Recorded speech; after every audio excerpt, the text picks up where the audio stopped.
começar a tratar do meu assunto, eu gostaria de mostrar um trechinho só, um pequeno trecho do filme O Leão, a Feiticeira, o Guarda-Roupa, só para nos dar o gostinho para o tema dessa palestra, tá bom?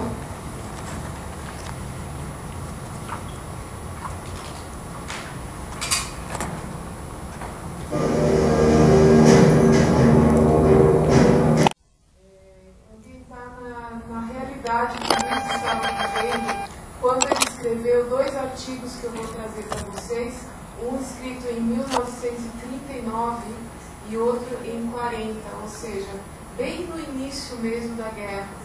E o Lewis ele já tinha tido experiência com a guerra como soldado na Primeira Guerra Mundial, as guerras de trincheira. E ele mesmo, naquela ocasião, ele estava no primeiro ano da sua graduação. Então, para ele, a guerra foi um assunto que o acompanhava junto com a vida acadêmica, e ele se preocupava muito com o que sentiam esses alunos agora com a iminência ou já a confirmação de uma Segunda Guerra Mundial. Então, eu trouxe aqui, pus uma imagem do movimento pacifista, né? Mas vocês logo vão ver o que Lewis pensava sobre isso. Mas por que alguém me falou que já ouviu uma palestra com o título oposto, né, falando de guerra em tempos de paz? E eu fiquei pensando, eu prefiro falar de paz em tempos de guerra. Por que em tempos de guerra? Porque hoje nós vivemos uma paz aparente. O século XX foi um dos mais bélicos de toda a história e violentos também.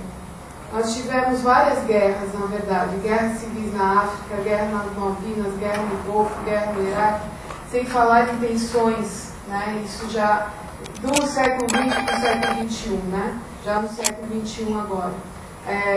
A arma nuclear no Irã, Coreia do Norte, a situação dos judeus contra os palestinos, as controvérsias como o terror e a primavera árabe.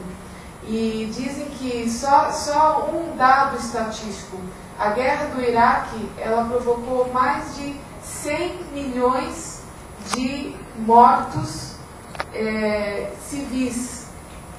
Ou seja, foi uma guerra extremamente violenta e violenta contra pessoas que não tinham relação direta com a questão da guerra.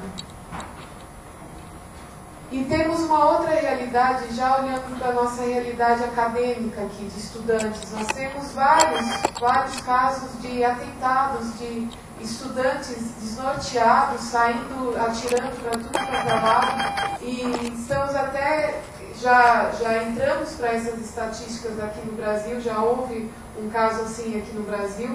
E eu estava vendo a palestra de um professor sobre a paz, justamente, ele contando que na Universidade de Berkeley, professores que moram lá dentro do campus, eles podiam escolher entre serem vigiados 24 horas por dia por câmeras, inclusive a hora que eles vão ao banheiro, a hora que, etc., as horas mais íntimas, ou então viverem uma situação de extremo perigo. Então ele dizia, esse professor dizia, eu prefiro, como uma pessoa livre que sou, eu prefiro viver o perigo do que viver a vigilância 24 horas por dia.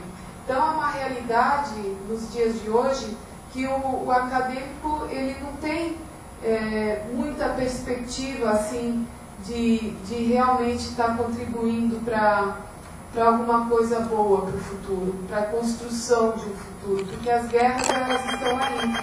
Existe a guerra em outro sentido, agora não falando do bélico necessariamente, nós temos guerra socioeconômica, guerra política, guerra psicológica, que é uma das mais terríveis, guerra de palavras, guerra de comunicação na informação. Dizem que agora os chefes das empresas recebem senhas de Facebook dos candidatos para poder vasculhar a vida íntima particular deles, para poder fazer uma avaliação melhor dos candidatos. Isso já tem sido repercutido na imprensa como uma invasão de privacidade, realmente, mas tem acontecido. E faz parte da nossa realidade de hoje. Guerra entre famílias, guerras entre instituições, guerra contra as drogas, guerra contra a violência. Agora eu já estou falando, vocês perceberam que da metade para baixo eu já estou falando de uma guerra num outro sentido? Né? Então, guerra contra as drogas, guerra contra a violência, guerra contra a prostituição, guerra contra o preconceito, guerra contra doenças. Ou seja, a guerra parece que é uma coisa extremamente ruim, e é ruim. Mas será que ela é o ruim em si mesma? Será que ela é apenas uma coisa ruim 100% das vezes?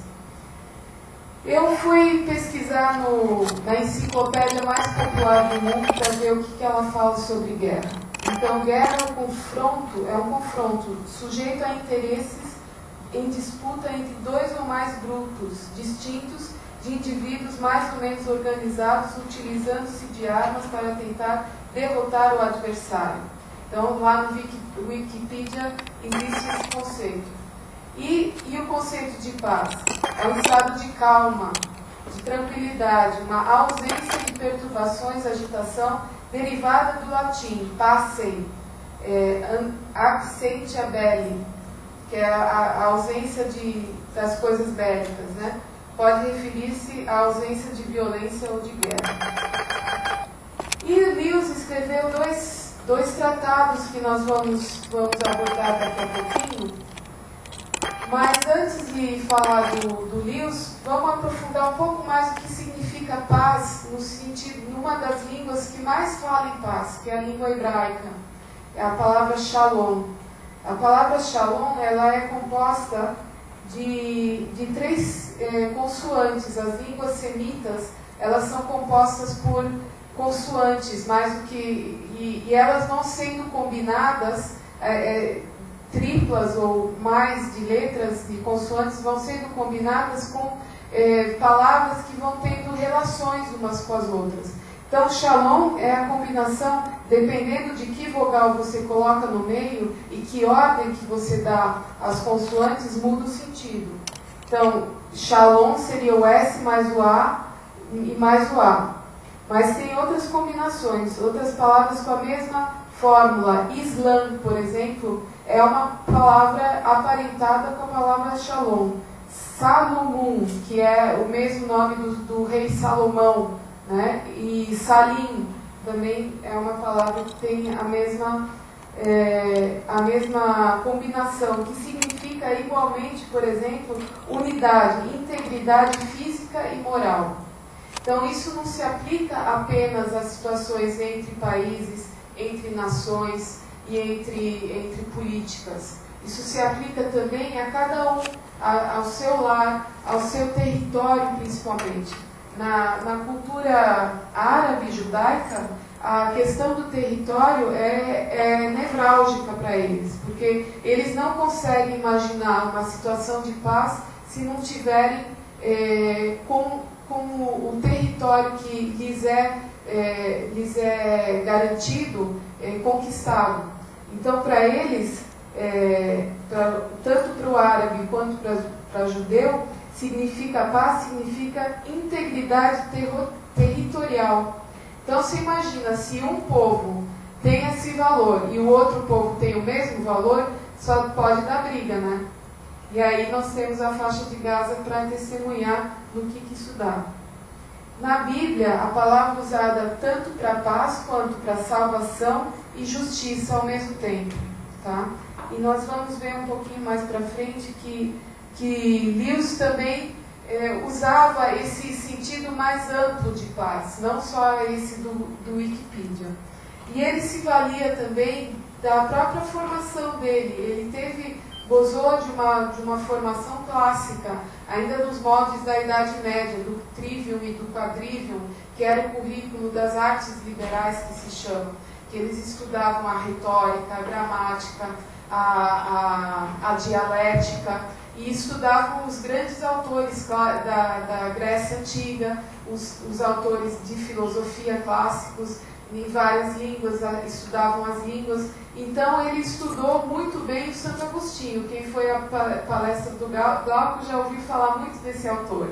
E com certeza o Lewis era fã de carteirinha do Agostinho. Quem lê Lewis vai gostar com certeza do que escreve esse santo da igreja ainda não dividida. Então, ele mesmo é inspirado em outros clássicos, em Cícero e no direito greco-romano. E ele estabeleceu quando que é permissível uma guerra, que ele chama de jus ad bellum, quando que é justo uma guerra. Então ele coloca alguns critérios aí. É justa uma guerra quando a causa é justa. Quem vai decidir se a causa é justa é outros 500. É justa quando tem uma intenção justa, quando o bem almejado é melhor do que o mal. Ela é justa quando há uma autoridade legítima por trás dessa guerra. Ou seja, não é um usurpador, não é um tirano, não é alguém que queira o poder para ele mesmo. O Glauco eu acho que poderia dar essa aula melhor do que eu. Mas pode falar alguma coisa se quiser. Mas enfim, a possibilidade razoável do sucesso. Não adianta nada você jogar as bombinhas lá e saber que não vai adiantar de nada. Né? Então você tem que ter pelo menos alguma perspectiva de sucesso. E além da guerra justa, para a guerra ser justa, existe uma justiça na guerra. E para isso se colocam algumas limitações na guerra. Quais são as limitações? O próprio último recurso, ou seja, tudo se tentou antes. A guerra só pode ser a última coisa, a extrema alternativa, quando todas as outras alternativas já foram exploradas. O princípio da discriminação, ou seja, o civil ele deve ser protegido, não deve entrar, bombardear civil contra qualquer instinto de justiça, contra qualquer intuição de justiça. Então tem esse limite. O outro é a proporcionalidade, ou seja, você não vai usar um Davi para guerrear contra o Golias, ainda mais se não tiver Deus no meio da história, né? Então, a proporcionalidade no sentido também de valores aqui. E o respeito às convenções, ou seja, nós temos hoje tratados internacionais, nós temos os direitos humanos, nós temos tratados sobre ética na guerra, e nós temos o Tribunal de Haia, né, que fala, Tribunal de Haia, que é o da guerra, o grande tribunal que mede ou que julga os crimes de guerra. Enfim, Agostinho também diz que a guerra, ela é sempre má, mas a paz também nem sempre é boa. Tá? Então, por isso que muitas vezes se justifica uma guerra. É provocada pelas más ações e decisões humanas.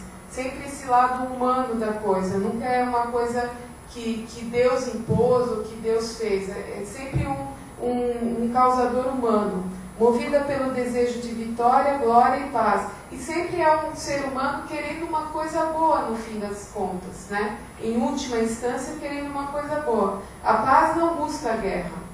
Então a guerra, ela está em busca de alguma coisa, mas muitas vezes pelos meios errados, né? Então, mas a paz, ela jamais tem a guerra como o seu último recurso, como o seu bem supremo. Não, é a paz, é a guerra que tem a paz como seu último objetivo, sua finalidade última. Então aí a gente já vê uma desproporcionalidade. A paz é sempre um conceito mais amplo do que a guerra. A guerra é pontual, é uma coisa delimitada no tempo e no espaço. E enquanto a paz, ela busca a eternidade, ela busca a transcendência, ela busca muito mais do que a guerra. pressuposto de uma guerra ou de uma paz é que haja um critério absoluto, como disse o Glauco na palestra dele também, que hoje muitas vezes as pessoas relativizam muito a questão da verdade, a questão dos valores, da ética, de um código de ordem, né? Então, mas isso tudo é pressuposto de sequer se falar em paz. Todas as coisas tendem para a sua paz ou para a harmonia natural. Essa era um pouco uma filosofia meio antiga, né, grega, e que Santo Agostinho, de certa forma, cristianizou, né, que as coisas tendem à paz e a uma harmonia natural. As pessoas injustas só